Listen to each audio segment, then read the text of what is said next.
Hablemos de salud. 28 años al servicio de la medicina preventiva. Hablemos de salud. Conducción y producción a cargo de la periodista médica Ana María Forte. Columnista, Dr. Mariano Favaloro. Locución, Oscar Di Profio. Hablemos de salud por Ecomedios AM 1220.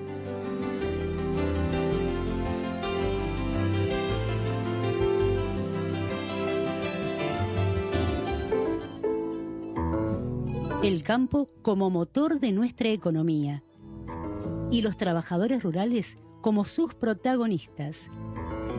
UATRE, Unión Argentina de Trabajadores Rurales y Estibadores. 70 años, con los pies en la tierra.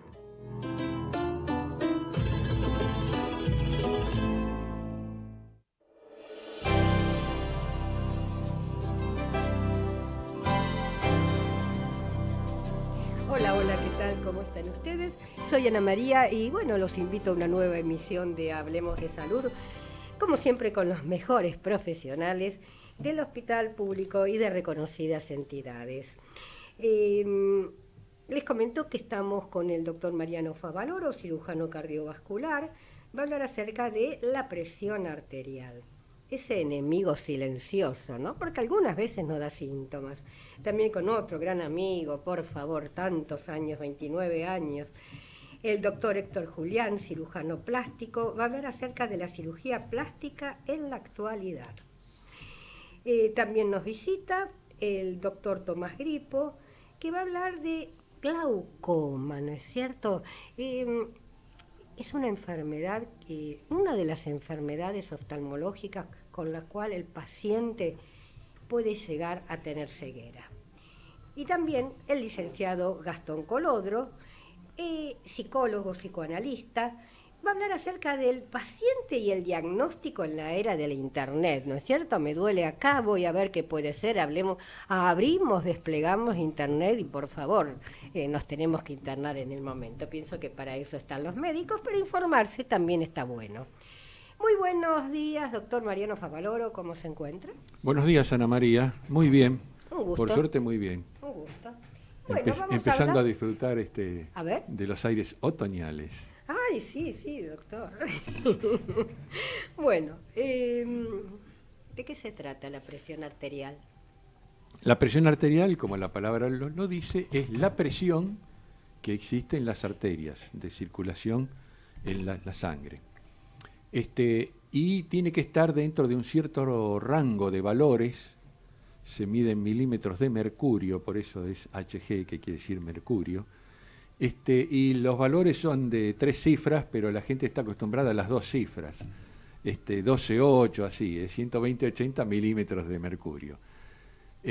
Pero entonces hay una discusión inclusive hoy día que debe tener algunas connotaciones económicas también, porque vos lo has dicho en los últimos programas del año pasado, porque hay una discusión muy seria entre dos grupos de medicina cardíaca, el American College y el American Heart, y unos dicen que tienen que tener, cuando tiene 120 es el máximo admisible, y otros dicen 130. Y entre esos 10 milímetros de mercurio, de más o de menos, hay una venta muy, muy importante, porque no es lo mismo entrar en un rango que entrar en otro, y tomar medicación o no tomar medicación. Así que, al margen de todo el comentario que también es importante para la sociedad, porque tiene implicancias económicas muy importantes, la hipertensión arterial, que así se llama... Lo pasamos en limpio para la gente sin estar solapado. Pasa todo por la parte económica. O sea, vendemos más... Bueno, nada. Sí, no, doctor Mariano Favaloro lo dijo usted, por favor. De parte económica, pero bueno. No.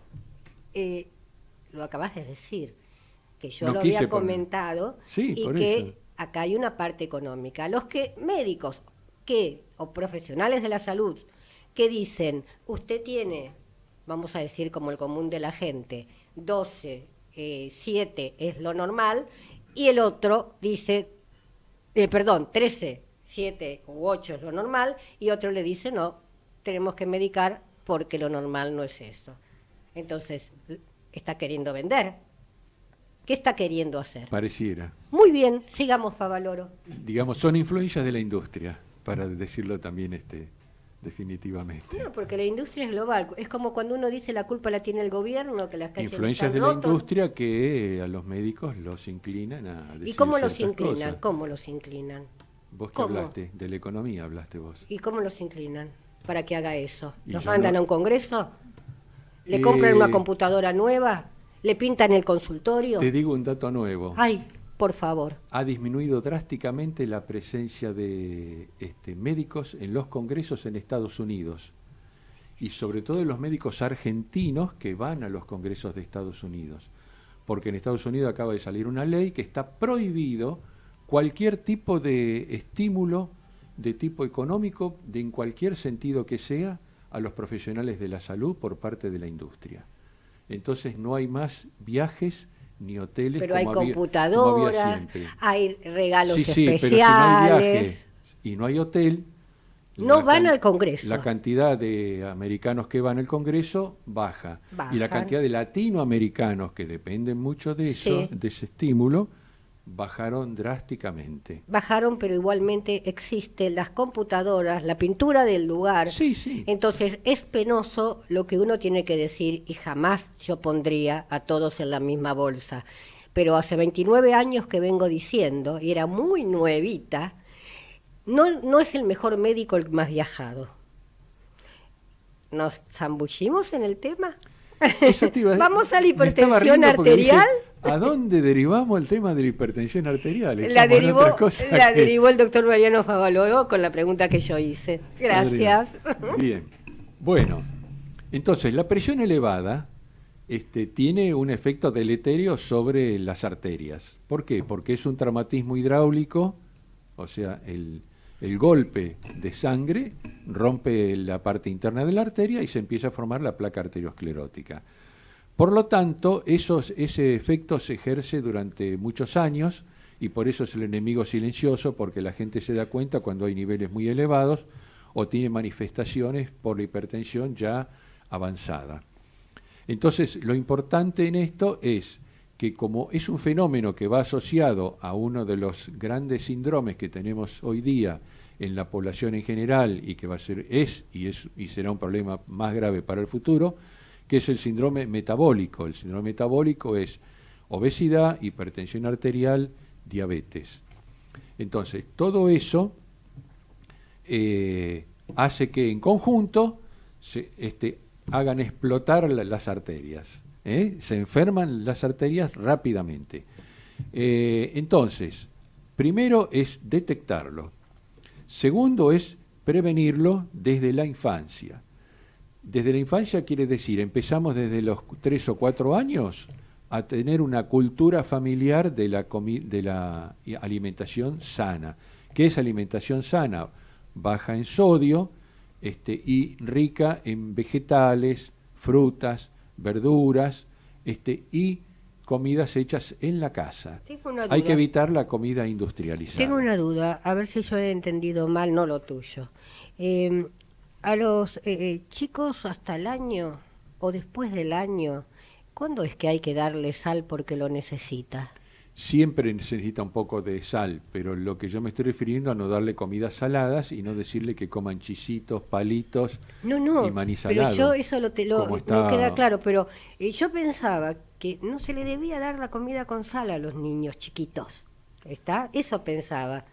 No, siempre hace falta un poquito y sobre todo en verano, porque el chico también suda igual que nosotros y Sí. sobre todo en verano y a veces las madres los abrigan por la Sí. duda, va a tener frío y el chico está bañado en sudor, eso tampoco es bueno. No. Y pierde sal ¿Y a también. partir de qué edad hay que darle, hay No que sé tomarle? exactamente, No, hay eso que lo darle, sabe. no, a partir de qué edad se le debe tomar la presión a los niños.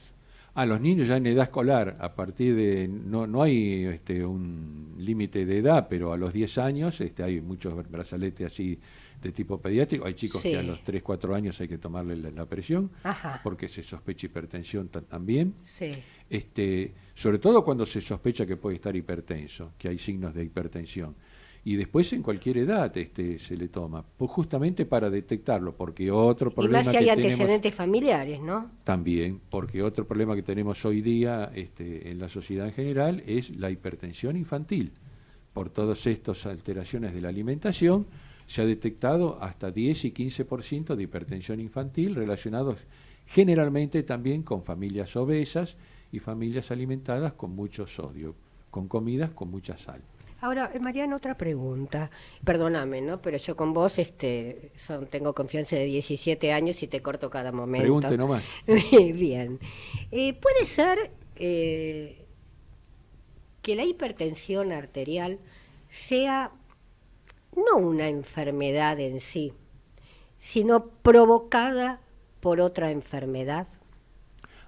Puede ser, sí, vos siempre te referís a que puede ser pero un voy a agregar síntoma más cosas, no porque un sigo diagnóstico. estudiando. A ver. Sí. Sí, hay enfermedades que, por ejemplo, el hiperaldosteronismo están hipertensos. Algunas enfermedades autoinmunes también tienen hipertensión, por supuesto. Se transforma de una enfermedad en sí en un síntoma.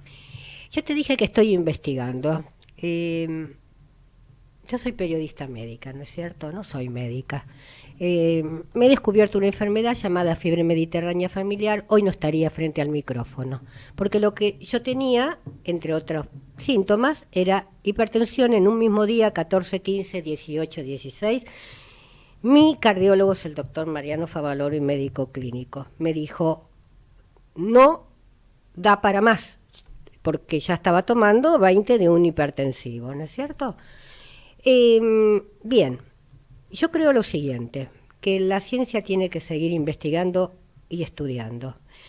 La fiebre no es una enfermedad. La fiebre es un síntoma de una enfermedad que puede ser una angina, una infección, etcétera. Un signo, para ser más exacto. Perfecto, es lo mismo, estamos hablando de lo mismo. Bien, entonces, para mí, la hipertensión es un síntoma y no una enfermedad en sí.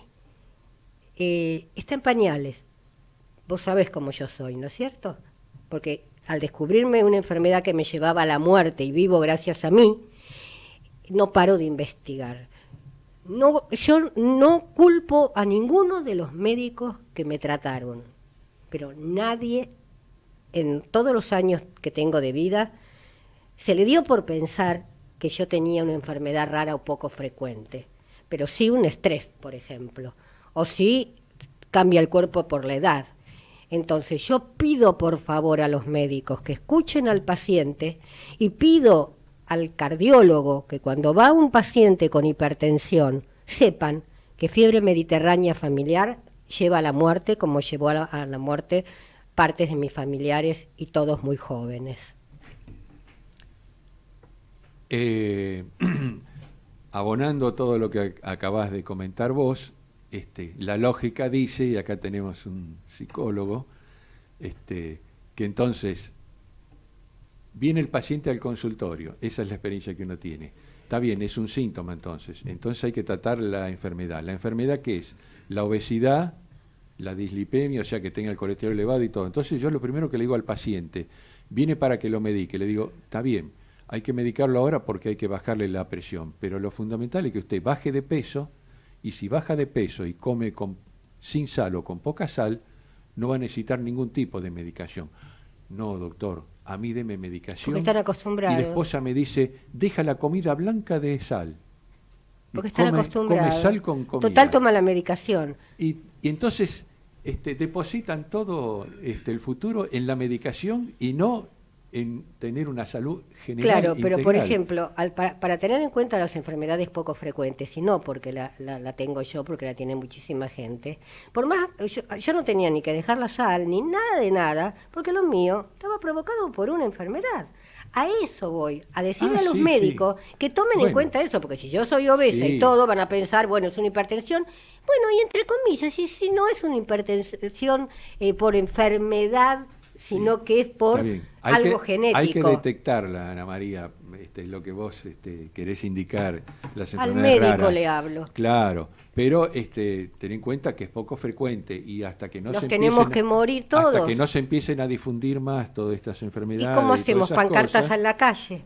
bueno, los médicos no las conocen y no las van a diagnosticar. Entonces no son médicos. Lo que no se conoce, y hoy estábamos hablando que es imposible abarcar todos los conocimientos médicos porque son cada vez más Tendría que amplios. ser una especialidad. Enfermedades poco frecuentes. Llámalo así, Porque hay 8.000. está bien. Y nadie las contó una por una, me explico, ¿no? Sí, lo que pasa que también la población que te va a venir al consultorio, si vas a buscar enfermedades poco frecuentes solas, no son muchos. ¿Y qué hacemos? ¿Se mueren? No, está bien. Yo me moría. Difundirlas. No Difundirlas, difundirlas. está bien. Hay que preparar al médico para que las detecte, aunque sean pocos. No está de más. Perfecto. Entonces tiene que cambiar. Bien. Cambie el mundo. Si el mundo somos nosotros. No, Por eso. si yo Y los que te rodean. me cambié el mundo, decidí vivir yo. Claro, por eso. ¿Está? Entonces, si el médico, en lugar de atender al paciente 8 minutos, que es lo que le da la obra social, y no como en el caso del doctor Mariano Favaloro, que los tiene 1 hora 20 minutos, donde puede hacer realmente una historia familiar, las cosas no van a cambiar, porque el médico no es mandrake. Entonces, en unos minutitos no puede descubrir una enfermedad, ni poco frecuente, ni una enfermedad común. Ni siquiera sabe el nombre del paciente. ¿Cómo redondeamos el tema? Prevenirlo, evitar la obesidad, detectarlo, controles médicos periódicos, alimentación sana y actividad física. Esos son el trípode o los puntales fundamentales de esto. ¿A qué lleva un pico hipertensivo? Un pico hipertensivo es un epifenómeno que se da a veces, en general está muy relacionado con algún evento o un cuadro de ira, y algunas personas... ¿Qué quiere decir no un cuadro tienen de ira? Un cuadro de ira de enojo extremo, esa es la ira. O sea que todos los El que enojo nos enojamos mucho vamos a tener No, un la pico ira hipertensiva. es un enojo extremo. Y cuando te enojas, ¿Ah, sí? y te enojas muy gravemente, muy Pero severamente... tiene que haber una predisposición orgánica, porque si no estaríamos todos, No. los de ira, estaríamos todos muertos. No, es un cuadro psíquico en ese momento. Sí. Es una alteración del humor grave que trae consecuencias biológicas. En ese momento, instantánea, te sube la presión. Está. No es que el enfermo está enfermo de ira, tiene un cuadro de ira circunstancial. Bien. No es lo mismo. Eh, No es una enfermedad, son episodios la ira. todos los que se ponen No hay nerviosos pacientes que son pueden ira. llegar a la ira, y en la ira sube la hipertensión. ¿Y por qué no sube la fiebre? Porque está relacionado directamente la hipertensión a la descarga de adrenalina. La descarga de adrenalina. La adrenalina no hace subir la fiebre. Muy bien. ¿Y se te puede producir algún episodio cerebral? Lógico, dependiendo del cuadro previo de la salud arterial, justamente, puede ser que se forme un coagulito y se tape una arteria y hay una ACV, o que se rompa una arteria que a lo mejor tenía la pared un poquito debilucha en el circuito cerebral y hay un derrame cerebral. Y tenemos una ACV en los dos casos. Uno que se llama isquémico porque falta sangre y el otro hemorrágico porque salió la sangre del lecho de los vasos. Bien, o sea que puede ser mortal, hay que cuidarse. Así es. puede ser Muchísimas mortal. gracias, doctor Mariano Favaloro. Vamos a una pausa, por favor. Señor empresario o profesional de la salud, la difusión de su producto o servicio a través de nuestro programa es el medio más eficaz para acceder al público. Comuníquese con el Departamento de Publicidad 154-989-0420. Ya podés ser parte de la Universidad de Morón, con más de 80 propuestas académicas, carreras presenciales y a distancia, con anexos en Capital Federal y Gran Buenos Aires. Informate al 5627-2020 o en www.unimorón.edu.ar. Universidad de Morón.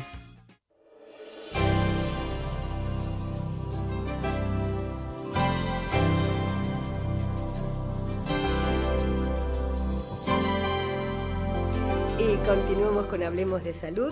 Y ya estamos con el doctor Héctor Julián, cirujano plástico. Muy buenos días. Julián, ¿cómo te encontrás? ¿Qué tal? ¿Cómo te va, Ana María? Un gusto tenerte, 29 años, que nos conocemos, ¿no es Es cierto? un placer para mí también estar aquí. 10 años de Santoyani. Muy linda época. Bueno, en toda esta época pasó de todo. Yo me acuerdo de las primeras charlas que teníamos. Yo te llamaba y vos hablabas de la rinoplastía, o sea, la operación de la nariz, ¿no es cierto? ¿Cómo fue evolucionando? Bueno, evolucionó, llegó a un punto donde fue una cirugía muy buscada y bueno, después empezó a declinar y hoy por hoy estamos viendo pacientes que con un problema de hipoplasia mamaria y rinomegalia prefieren hacerse las prótesis mamarias y dejarse la nariz como está, aun cuando esa nariz sea una nariz que llame bastante la atención. Pero piensa quién me va a mirar la nariz. Exacto. Entonces se van produciendo cambios culturales importantes, ¿no? Más a los que tenemos muchos años en la profesión, quizás hemos operado a la abuela, a la hija, a la nieta, y entonces vemos cómo van cambiando. Y por ejemplo, fue evolucionando también el tipo de operación, los tipos de prótesis. Yo creo que los nuevos paradigmas se imponen en todo. Vos fíjate que todo se va reduciendo de tamaño, hay que hacer cosas menores. Antes había cosas, qué sé yo, el celular mismo. Acordate que el celular que aparece era una valija. Un ladrillo. Claro, y después llegamos a tener un celular que era pequeñito, que se lo podía poner en el bolsillo, los hombres podían colocarlo en su bolsillo chico del saco. Bueno, y la evolución quirúrgica en todos los órdenes. Fíjate que antes estaba el doctor Favaloro, cardiocirujano, y te puede decir, había que abrir el corazón y siempre... Y hoy agarran, le ponen un catétercito y con eso evitan abrir el corazón. Entonces todo eso ha hecho que se vayan produciendo ciertos cambios. ¿Y esos cambios qué es? La cirugía debe ser menos agresiva. Entonces se empieza a hacer un análisis del costo-beneficio. ¿Cuánto me hace ganar que yo tenga una cirugía larga, agresiva, que injurie mucho al paciente? Y en el beneficio posterior, ¿lo he beneficiado tanto o podía haberle hecho una cosa menor, con menos agresión? Y el resultado que obtenía, si no era el mismo, era bastante parecido. Entonces eso ha hecho de que se lleve a ciertas prácticas de procedimientos mínimos, como es la inyección de sustancias tipo toxina botulínica, como así también el ácido hialurónico, que hoy está muy de moda. Entonces, de esa manera, el paciente no se somete a las cirugías y va o posponiendo. Supongamos que una persona se tiene que hacer un lifting a los 60 años, bueno, se va haciendo ciertos procedimientos menos agresivos y si decide hacerlo, por ahí se lo hace a los 70 años y se evitó por lo menos un lifting. En lugar de ser el segundo, es el primero, ¿no? Hablaste de toxina botulínica y hablaste de ácido hialurónico. ¿En qué partes de la cara, por ejemplo, se pueden poner sin problema? Tradicionalmente la toxina botulínica se coloca en el entrecejos, en el borde externo de las órbitas, las patitas de gallo, para ser más claro, y la frente.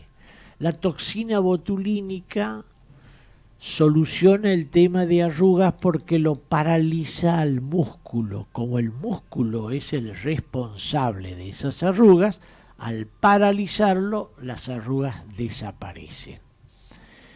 Y el ácido hialurónico se utiliza para relleno. Cuando nosotros vemos algún tipo de depresión, la más típica que vemos son los surcos, entonces en esos surcos nosotros le agregamos una sustancia que, aumentando, digamos, aplanándolo un poco a esa depresión, logramos un efecto sin hacer una cirugía agresiva. ¿Y cuánto dura, por ejemplo?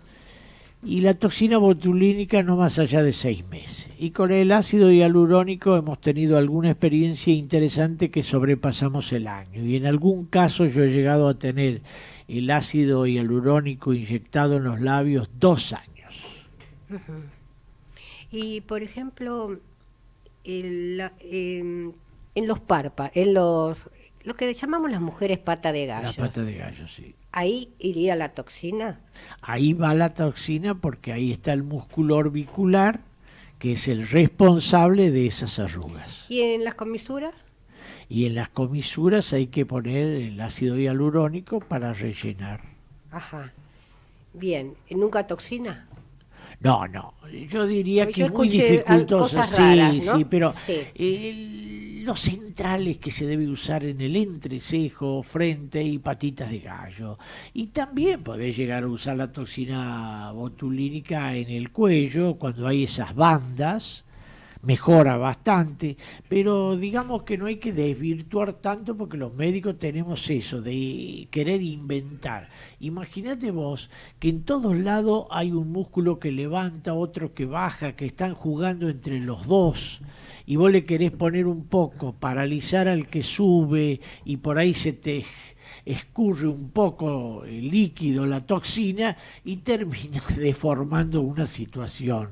Claro, porque yo he escuchado gente que toma líquido y se le cae por el costado de los labios, ¿no es cierto? ¿Es eso? ¿No me equivoco? Claro, puede ser eso. Ajá. Que ocurra, ¿viste? Entonces, hay que tener mucho cuidado Ajá. con esas cosas y no extralimitarse.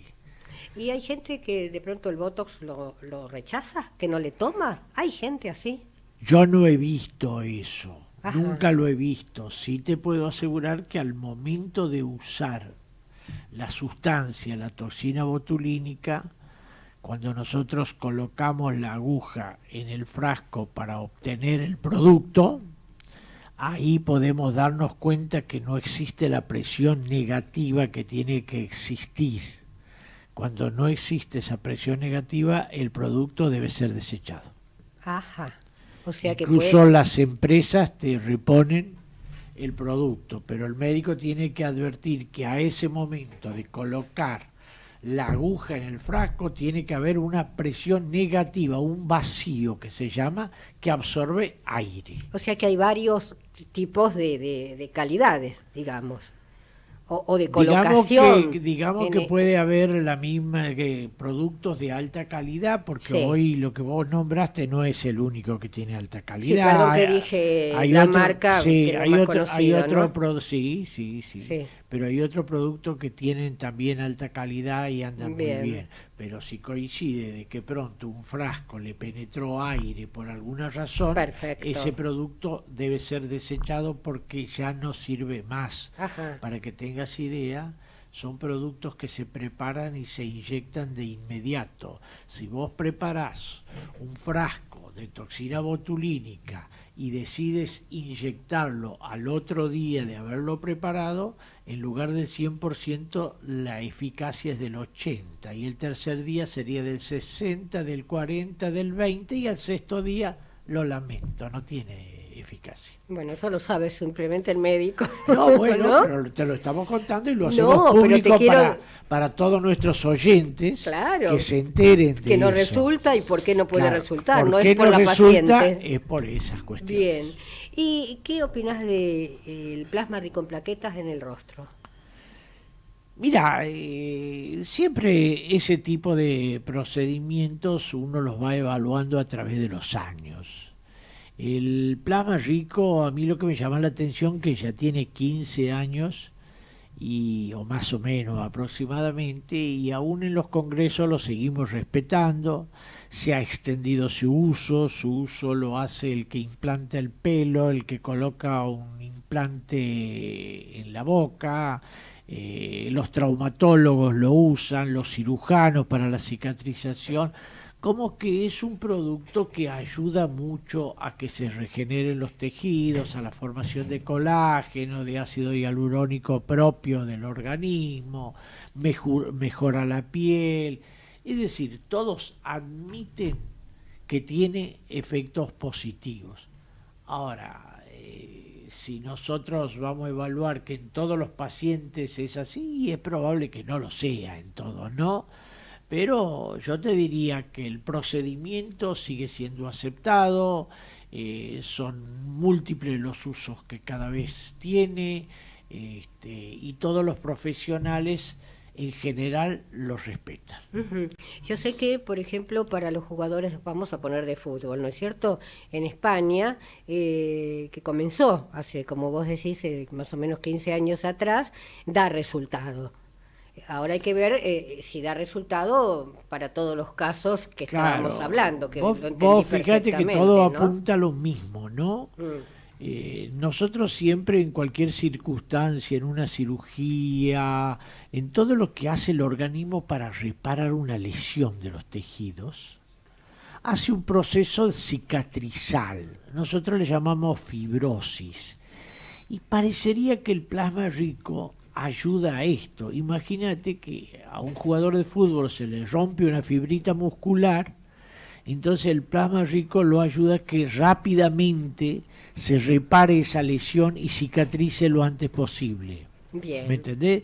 Entonces lo que debemos tratar es de no desvirtuar, ¿viste? Es el verdadero objetivo del procedimiento, a dónde apunta.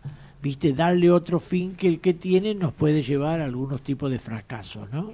Y Julián, por ejemplo, sabemos que la cirugía o el implante mamario se hace cada vez más jóvenes las chicas, ¿no? Las mujeres. Sí, son las demandas sociales. Sí. Por empezar, yo, ¿sabe qué? Empezaría a tener cuidado con apresurarnos y a escuchar opiniones mediáticas de algunas cuestiones porque se desconoce en realidad la cosa. Entonces, ¿qué es lo que pasa? Una mujer, después de su menarca, la primera menstruación, y yo puedo evaluar que esta chica que tiene 14 o 15 años ya ha desarrollado sus mamas. Y si me equivoco, las desarrollará un poco más después. Yo no veo cuál es el inconveniente de colocarle una prótesis mamaria. Ahora, si arbitrariamente, vamos a decir, porque tiene 14 años, bueno, eso ya sería un tema jurídico, no tiene mayoría de edad, esas son otras cuestiones. ¿Y tienen que firmar los padres la autorización al ser menor de edad?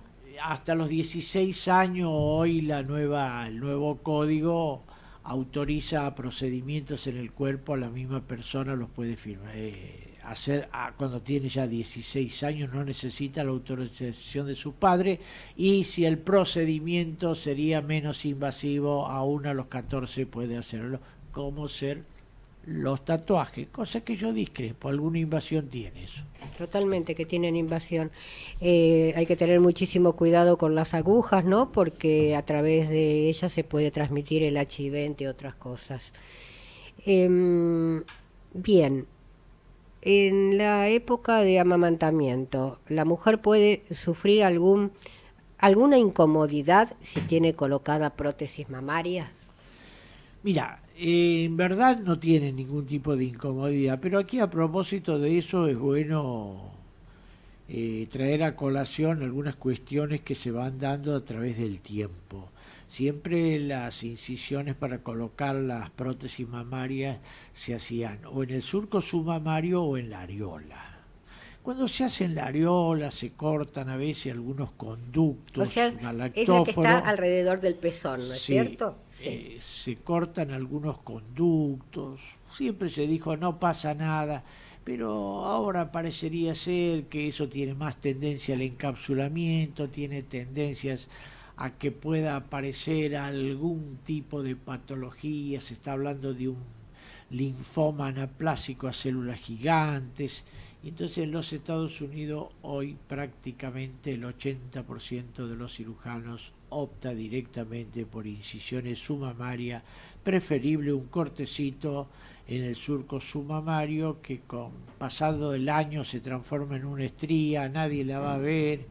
Y entonces de esa manera evitamos todo eso de que sería ya de por sí pensar que uno está cortando conductos galactóforos no lo debería hacer. Anatómicamente sería incorrecto, ¿me entendés? Y entonces en realidad eso está haciendo de que cambiemos y todos vayamos a colocar a la prótesis directamente por el surco submamario. También se dice y que... ahí dejamos, la mama intacta. Perfecto. No la tocamos para nada y puede cumplir con su función tranquilamente porque no le hemos cortado nada. También se decía... axilar? ¿Perdón? ¿Cómo? La vía axilar. La vía axilar. La vía axilar se puso de moda un poco...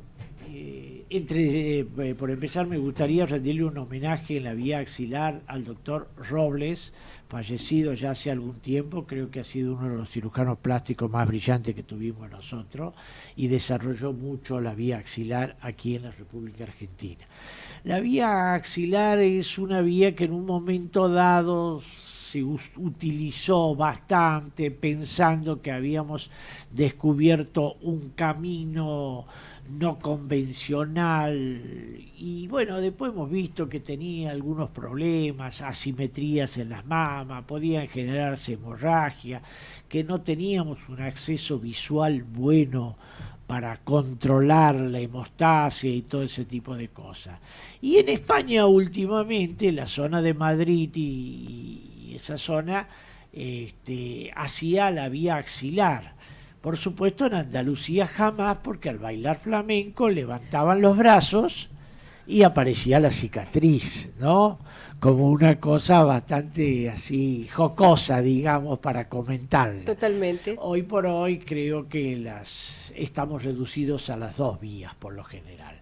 Hacer alguna otra vía sería querer incursionar en algo que por ahí nos da algún tipo de disgusto y no debemos poner en riesgo un paciente porque sí. Claro. Imagínate por la vía axilar, si tenés una hemorragia importante o lesionaste algo en el extremo más distante por donde ingresaste, mirá la dificultad que estaría generando. Tiene sentido. No tiene ningún sentido. La mejor de las vías es, bueno, para que igual la gente está enterada, es donde apoya, digamos, el corpiño, donde no se nota absolutamente nada porque hay una estética y aparte es una región donde el mismo peso de la mama, así no tenga una buena cirugía realizada, no se ve.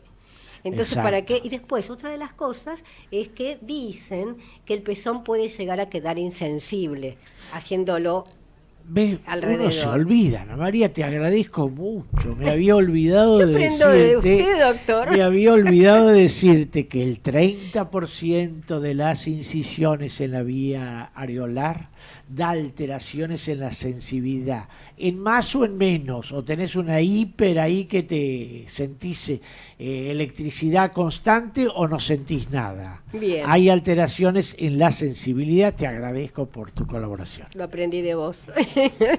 Héctor, un placer realmente tenerte acá en el programa, tenerte en el aire. Desde ya, obvio que te voy a invitar para un próximo programa, pero no podemos seguir. Nuestro bloque llegó a su fin. El placer es mío, te agradezco mucho. Adelante, por favor, señor operador. Vamos la radio, somos tu voz. Vamos con Eco, siempre la verdad y la mejor información. Ay, pero qué tarde que se me hizo. Me tengo que apurar porque si no, no llego.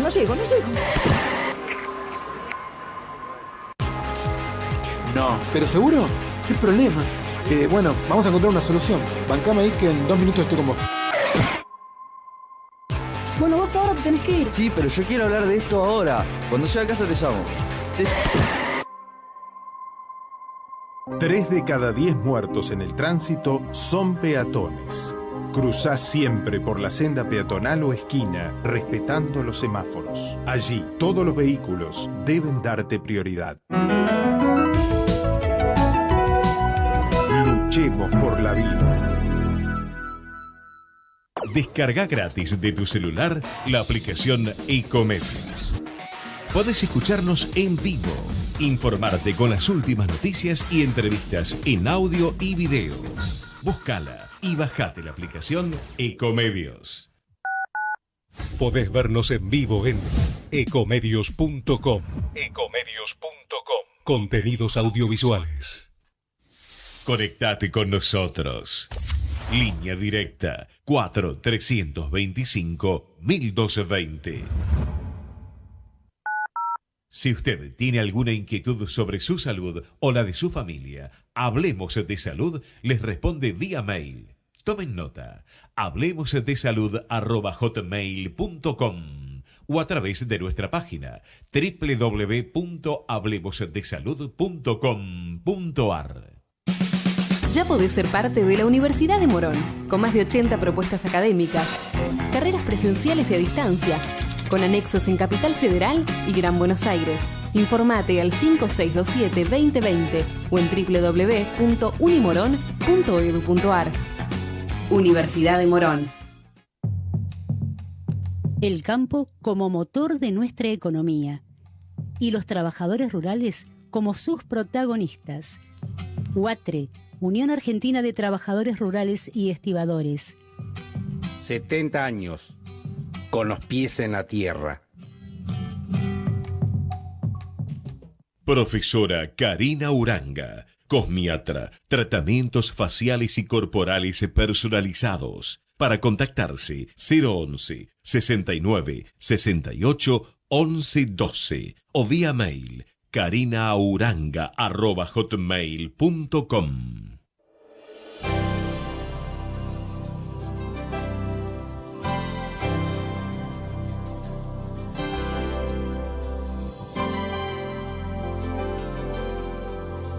Realmente muy interesante todos los temas, ¿no es cierto? Y ya estamos con el doctor Tomás Gripo, el cual va a hablar de glaucoma. Él es oftalmólogo, cirujano especialista en glaucoma y cataratas, profesor asistente de la Universidad de Yale, de Estados Unidos, donde estuvo por más de una década, y también pertenece al servicio de oftalmología del Hospital Alemán. Gripo, ya te bauticé de entrada. ¿Cómo te encontrás? Bueno, Ana María, muchas gracias por la invitación. Un placer estar acá. Y bueno, el placer, yo siempre digo, y no nos tiramos flores, es mío, porque los profesionales realmente son todos de primera línea y ayudamos muchísimo a la gente desde el aire. Buenísimo. Con respecto al glaucoma, Gripo, ¿qué podemos decir? ¿Qué es el glaucoma? El glaucoma es una enfermedad muy frecuente que básicamente es una degeneración del nervio, del cable que conecta el ojo con el cerebro. Con los años se va deteriorando al punto que por más que el ojo capte la información, no la puede mandar al cerebro. Y es la causa número 1 a nivel mundial de ceguera irreversible. Uh-huh. Bien, podemos decir, si de pronto ataca, digamos, o lo tiene más el hombre que la mujer, ¿a qué determinada edad se puede llegar a desarrollar? Es más frecuente con los años, pero puede afectar a recién nacidos, a adultos jóvenes, gente mayor. En lo que respecta a la prevalencia según el sexo, no hay una predisposición a nivel global. Ahora hay muchos tipos de glaucomas y algunos se pueden ver tal vez un poco más frecuente en mujeres, pero como mensaje puede afectar tanto a varones como a mujeres. Ajá. Y vos sabés que me llama la atención, y yo no lo sabía, con ustedes aprendo todos los días, que también podía afectar a los niños. Sí. ¿Y esto qué es? ¿Genético? Ahí hay puede haber predisposiciones genéticas, también cuando lo afecta a los adultos. Si hay un antecedente de un familiar con glaucoma, uno tiene una probabilidad más alta de desarrollarlo. Uh-huh. Pero generalmente en recién nacidos, en niños, son anomalías congénitas. Ajá. Quisiera aclarar que el glaucoma es el producto final, en realidad, de muchas patologías que pueden llevar al glaucoma. Uh-huh. O sea, no es solo una causa, sino que son muchas causas que pueden afectar distintas áreas del ojo, que en consecuencia terminan produciendo el glaucoma. Ajá. ¿Y los síntomas, cómo el paciente se da cuenta? O la persona, ¿no? En reglas generales se lo llama el ladrón silencioso de la vista porque no produce síntomas. Y cuando ya hay síntomas, el paciente ya ha perdido bastante visión. Salvo en casos donde la presión sube en el ojo de forma aguda, como es el ataque agudo de glaucoma, donde los síntomas son muy fuertes, como pueden ser dolor de cabeza, pérdida de la visión, náusea, vómitos, de forma aguda, en un par de horas. Pero la mayoría, eso es un glaucoma poco frecuente, el glaucoma agudo. La mayoría de los glaucomas son asintomáticos. Ajá. Hace un ratito el doctor Mariano Favaloro estuvo hablando acerca de hipertensión arterial. ¿Se puede relacionar una hipertensión con un glaucoma? Los estudios que se han hecho clínicos son conflictivos. Algunos lo asocian, otros no. Con lo cual, simplemente nosotros cuando interrogamos a un paciente tratamos de averiguar si es hipertenso o si es hipotenso, porque la hipotensión también puede favorecer la progresión del glaucoma. Ahora, me gustaría aclarar algo que es muy importante y que históricamente al glaucoma siempre se lo asoció con presiones altas.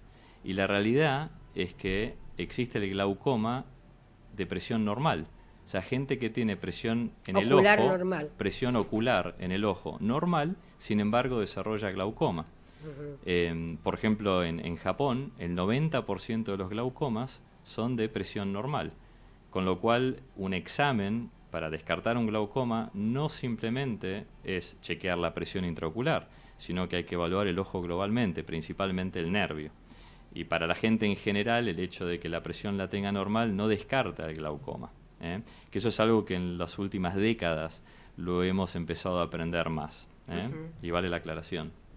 Bien, ¿y cómo se trata? Generalmente es bajar la presión intraocular. Y eso se puede lograr con tratamiento médico, gotas, con láseres o con cirugías. Y es un momento muy importante en nuestra especialidad porque tenemos un armamento mucho mayor en la última década. Se han desarrollado un montón de cirugías nuevas que estamos haciendo en Argentina, que son menos invasivas para tratar a los pacientes con glaucoma. ¿Un mensaje que puedas dejar a los que nos están escuchando? Que más allá de que el glaucoma sea una enfermedad seria que produce ceguera, es bien tratado, bien diagnosticado y bien manejado a lo largo de los años, es poco probable que se llegue a eso. O sea, hoy día tenemos realmente muchas herramientas diagnósticas y de tratamiento como para disminuir la posibilidad de que un paciente pierda visión producto de eso. Por eso quisiera aprovechar, en realidad esta es la Semana Mundial del Glaucoma, y en muchos lugares en Buenos Aires se hacen evaluaciones sin cargo, oculares, para detectar o descartar glaucoma. Por ejemplo, en el Hospital Alemán, este viernes, sin cargo, estamos viendo pacientes de 9 a 17 para hacer un screening, descartar glaucoma. Así que bienvenidos los que quieran venir. Genial. Yo te voy a invitar para el próximo miércoles, la TV, porque, bueno, estamos en Nueva Imagen Televisión. Los días, salimos los días viernes a las 17 horas. Así que desde ya estás invitado. Bueno, encantado. Muchas gracias. Muchísimas gracias. Y ya estamos con el licenciado Gastón Colodro, licenciado en Psicología, psicoanalista, ¿y sos psicoanalista también? Sí. Sí, bueno, sí. Bien. Digo, a ver si voy a cometer un error. Y vas a hablar acerca del paciente que se diagnostica solo en esta época, a través de Google, ¿no? O Internet. Sí. Adelante. Sí, es muy común hoy por hoy. Antes que nada, buenas tardes, buenos días. Bueno, es muy común, como decías vos, en esta época de la hiperconectividad, la gente accede a distintos tipos de información, a todo tipo de información a través de Internet. Entonces, bueno, una información que tiene, uno de los tipos de información es la información médica. Hay manuales médicos completos en Internet, entonces la gente habitualmente, ante una dolencia, ante una molestia física, acude a Internet a consultar, a ver qué es lo que le está pasando, de alguna forma a patologizar lo que tiene. Y esto muchas veces deriva en cuestiones que no son positivas, ¿no? Porque la gente se automedica en base a lo que encuentra en internet, no consulta con el médico, se asusta, por ejemplo, porque encuentra obviamente distintas patologías que tienen que ver con lo que le está pasando, que hay un montón, por ejemplo, un dolor en el pecho, puede deberse a muchísimos factores, y por ahí uno encuentra cosas que lo asustan más que lo tranquilizan. Entonces, bueno, eso aumenta un poco la situación problemática, porque genera niveles de ansiedad, automedicación, no la consulta tardía con el médico, porque uno piensa que ya lo que encontró ahí es lo que realmente le está pasando. Entonces, bueno, esto es lo que, de alguna manera, una de las cosas para lo que no se debería usar, digamos. La internet es para esto, ¿no? Para un fin médico, digamos, del paciente con la internet, y no con el médico, con el profesional, digamos. Ujú. También estas personas que son hipocondríacas, ¿no? Eso es nefasto. Sí. Bueno, es habitual que uno busque síntomas en internet. Uno tiene un síntoma, un dolor, lo que fuere, y busca que ese síntoma pertenece a una patología. Entonces, a raíz de, además de esa dolencia que tiene, se empiezan a sumar el resto. No sé, uno busca, por darte un ejemplo, algún tipo de dolor muscular o algo así, o un dolor de torácico, por ejemplo, y encuentra distintas patologías cardíacas en internet. Entonces ya empieza a generar síntomas como puede ser mareos, náuseas, ese tipo de cosas que tengan que ver con algo más cardíaco, más cardiológico, que muchas veces es producto de toda la ansiedad que se gesta a raíz de esa información. Y yo escucho hablar, Colodro, a los médicos, ¿no? Cuando dicen, ya traía un listadito de las enfermedades, o sea que ya la paciente va y dice, yo leí esto, y cómo a uno le hace razonar al paciente para que, bueno, no se psicopatee, no sé si es la palabra exacta, habiendo un psicoanalista en el lugar. Sí, mira, eso que decís nos pasa tanto, creo que a los médicos y a los psicólogos también, porque nos pasa a nosotros que nos dicen, viene un paciente y dice, yo tengo esto, vengo porque tengo tal cosa. ¿Y cómo sabes que lo tenés? Y porque lo busqué en internet o lo leí en algún lado porque tengo tal cosa. Y eso lo que uno tiene que hacer es, en principio, desestimarlo, porque obviamente a nivel psicológico uno no sabe realmente, uno tiene que buscar, indagar en esa persona, que es totalmente subjetiva, ¿no? O sea, individual, y no sabemos si lo que tiene se debe a un conjunto de cosas generales, de temas generales. Y lo mismo pasa con la medicina. Uno tiene que, en realidad el médico va a pedir estudios, va a pedir exhaustivamente, a ver qué es lo que está pasando realmente. O sea, por lo general tiene que desestimar el profesional esa información que llega, para tranquilizar al paciente. Tiene que decir, no, mira, esto me parece que no. Es más, los médicos creo que recomiendan mucho decir, no busques en internet información porque es peor. Entonces es mejor la consulta siempre con un profesional, obviamente. Totalmente. ¿Y existe todavía la resistencia de ir al psicólogo? Sí, existe. Sí.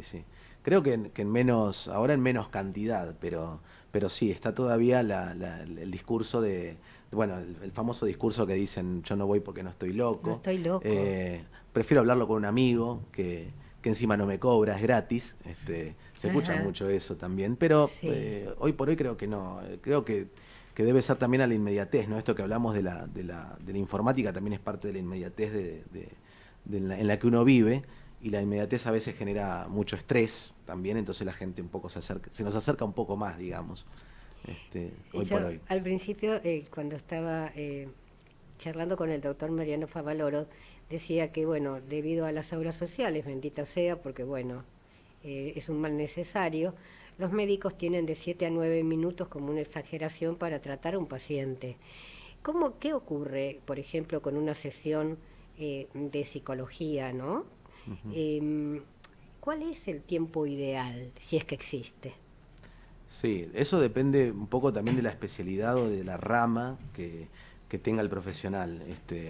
Nosotros en psicoanálisis por lo general usamos 45 minutos de sesión, pero bueno, hay terapeutas que usan media hora, pueden estar 1 hora. Y con respecto a las obras sociales, bueno, nosotros tenemos una cierta cantidad de sesiones que nos autoriza la obra social, y en caso de necesitar más que el paciente necesite, se le da un informe a la obra social como para que se extienda esa cantidad de sesiones. ¿Y te ponen un tiempo también? No, No. Ajá. No, eso lo maneja el profesional, el tiempo. Sí manejan la cantidad de sesiones anuales, las obras sociales. Y Colodro, ya que te tengo acá, te exprimo.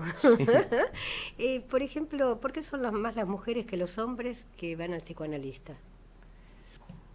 Y ahora, la verdad que está en igualdad de condiciones. Ajá. Quizás, históricamente la mujer siempre desarrollaba más sintomatología con respecto a sus emociones. Bueno, en el caso de lo que se conoce como la histeria en tiempos freudianos, en 1800, 1900. Y no decimos cómo se curaba.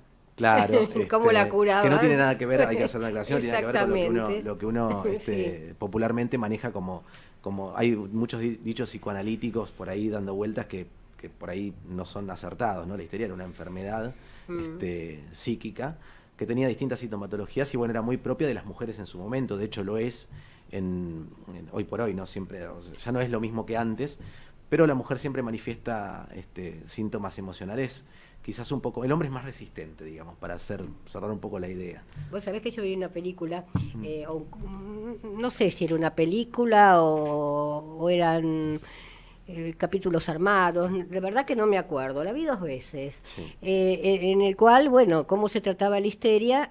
La mujer histérica la llevaba la mamá al consultorio y le ponían un aparatito en la vagina y la masturbaban, entonces así le sacaban la histeria.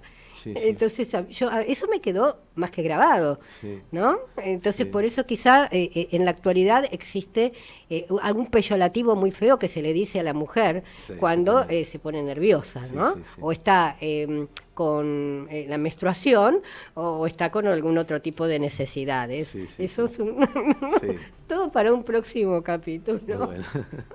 Redondeamos ya. Un mensajito porque nos tenemos que ir. Bueno, con respecto a lo que hablábamos en principio de esto de la informática, es siempre importante consultar con un médico ante una dolencia y no autodiagnosticarse y no automedicarse, que no sería lo correcto.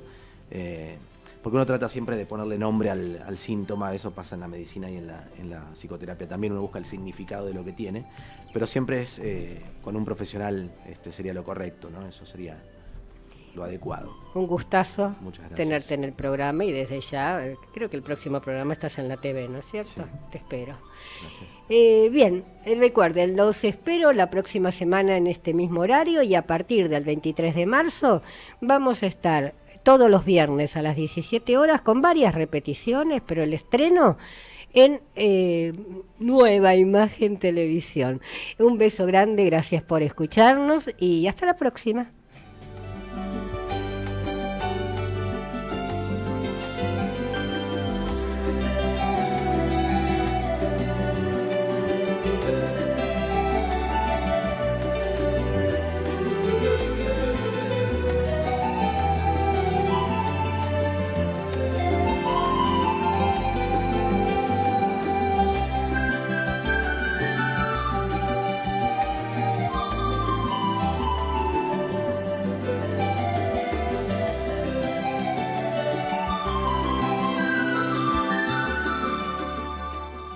Peina la señora Ana María, Peluquería Pino. Agradecemos a Oscar de Busquiazo 3043, Palermo. www.pino.com.ar. Desde Buenos Aires, transmite LRI 224, AM 1220, Ecomedios.